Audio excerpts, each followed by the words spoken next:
श्रीमती इंदिरा गांधी जी के कार्यकाल के रिकॉर्ड को पीछे छोड़ते हुए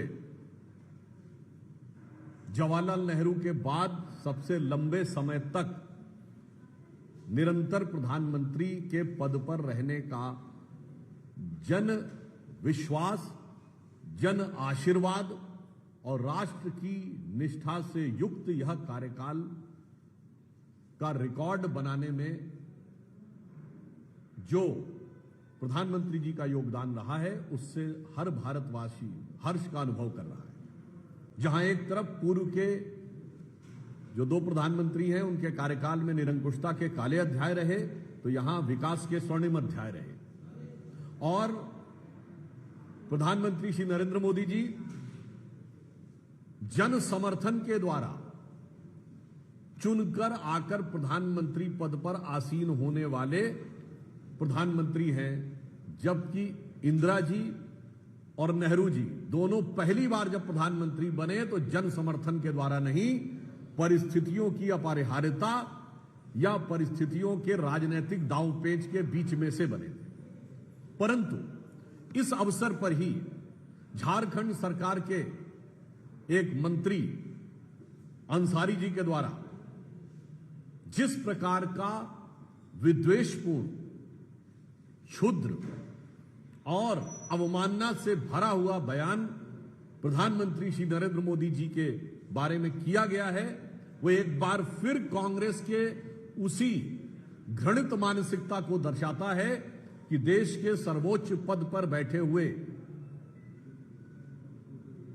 एक चाय बनाने वाले के बेटे, जो लोकतंत्र के, भारत के विकास और विराट स्थिति के प्रतीक के रूप में बैठे हुए हैं, उनके बारे में, उनके बचपन, उनकी पृष्ठभूमि और व्यवसाय को लेके इस प्रकार का घृणित कमेंट, ये उन्हीं कमेंट्स की श्रृंखला में से एक है जिसमें कभी मोदी जी की बोटी बोटी करने की बात, तो कभी कब्र खोदने की बात, कभी उनके ऊपर वर्ग, जाति, समुदाय के सूचक शब्दों के द्वारा अपमान करने का प्रयास किया जाता था।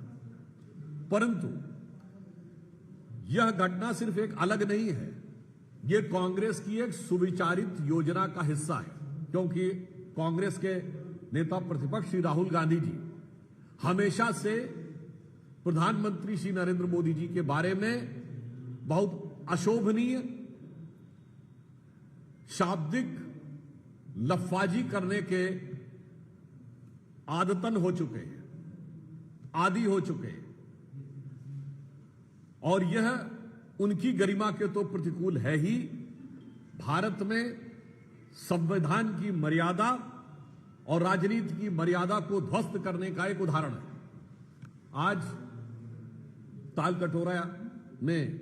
तालकटोरा स्टेडियम में राहुल गांधी जी द्वारा आदतन फितरतन जैसे बोला जाता है, उसी प्रकार की जो बातें बोली गई, उसके ऊपर हम स्पष्ट करना चाहते हैं।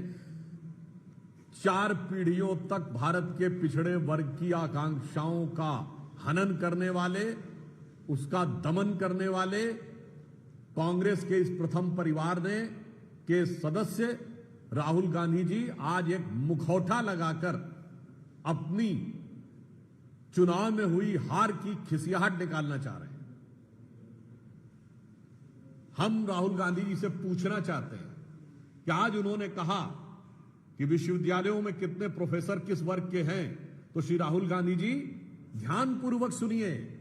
विश्वविद्यालय में प्रोफेसर बनने के लिए पहले व्यक्ति असिस्टेंट प्रोफेसर में सेलेक्ट होता है, फिर निश्चित समय के बाद वो एसोसिएट प्रोफेसर तक पहुंचता है, फिर निश्चित समय के बाद सिलेक्शन के द्वारा प्रोफेसर बनता है। ये कांग्रेस का अध्यक्ष पद नहीं है कि आप पैदा हुए और सीधे आपको ले जाकर बैठा दिया गया। मैं पूछना चाहता हूं, आज जो भी लोग हैं वो 15-20 साल पहले आए होंगे, वही बने होंगे। मैं विनम्रता और चुनौती से पूछता हूं, कांग्रेस बताएगी 2004 से 14 के बीच में इन्हीं विश्वविद्यालयों में कितने असिस्टेंट प्रोफेसर SC, ST और OBC के बनाए थे? मैं कांग्रेस से पूछना चाहता हूं कि आज हमारे कैबिनेट सेक्रेटरी 1987 बैच के हैं। उस समय कांग्रेस की सरकार नहीं, राजीव गांधी जी की सरकार थी, राहुल गांधी जी आपके पिताश्री की सरकार थी। IAS में कितने OBC थे, कितने SC थे, कितने ST सेक्रेटरी थे? इसका जवाब दीजिए। और मैं आप सबसे पूछना चाहता हूं, और यह निश्चित रूप से कांग्रेस से पूछना चाहिए, 2014 मई में जब कांग्रेस की सरकार गई कितने ओबीसी मिनिस्टर थे? कितने ओबीसी मंत्री थे बताएं? मेरा दावा है कि वो 4 भी नहीं बता सकते, क्योंकि 4 भी नहीं थे।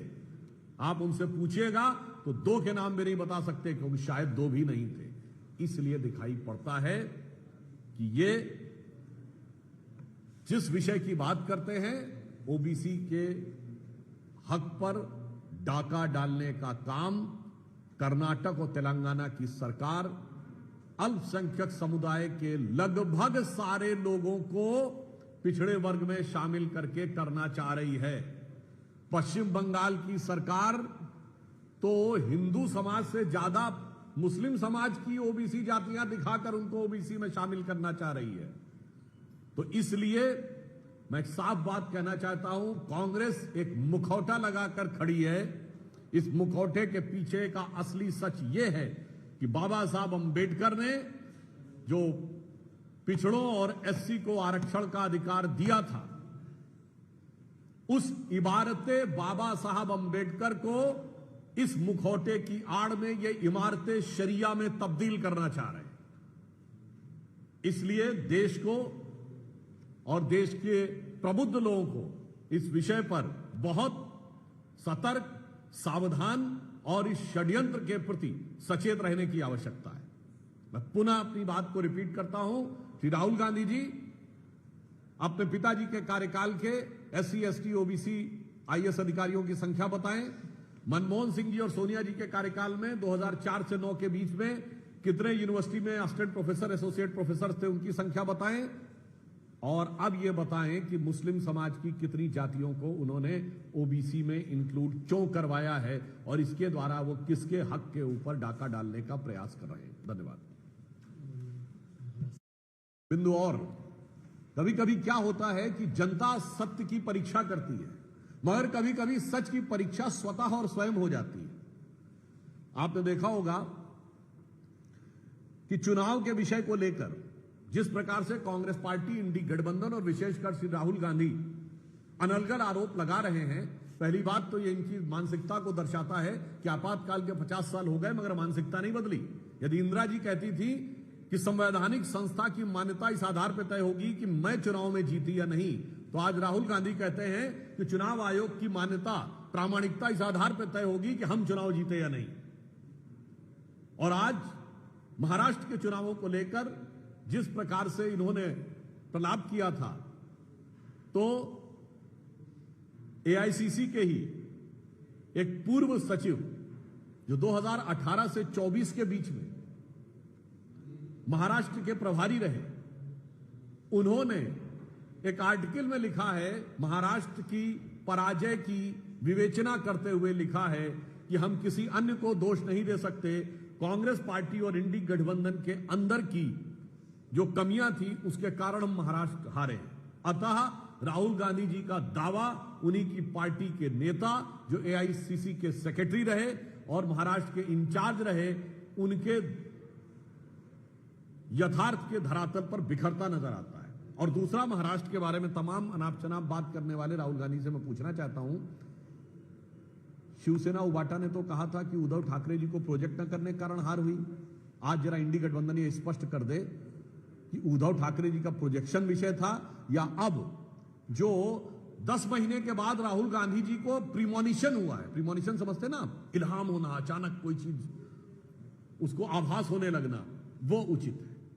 दोनों ही दृष्टियों से स्पष्ट है कि आज जब संसद का यह सत्र चल रहा है, जब भारत की सेना के शौर्य के कारण हर भारतीय का स्वाभिमान आसमान पर है और महंगाई जमीन पर है, 2.1% इस समय महंगाई की दर है।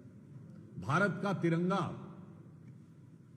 अंतरिक्ष में तिरंगा दिख रहा है, मानसून चंगा दिख रहा है, मगर इसके बावजूद भी कांग्रेस पार्टी और इंडी गठबंधन के लिए हर विषय के ऊपर न सिर्फ हंगामा करना है, बल्कि बहुत ओछी, अभद्र भाषा और शैली के द्वारा देश के सबसे लोकप्रिय ओबीसी प्रधानमंत्री के बारे में निरंतर अपमान और घृणा की अभिव्यक्ति करना है।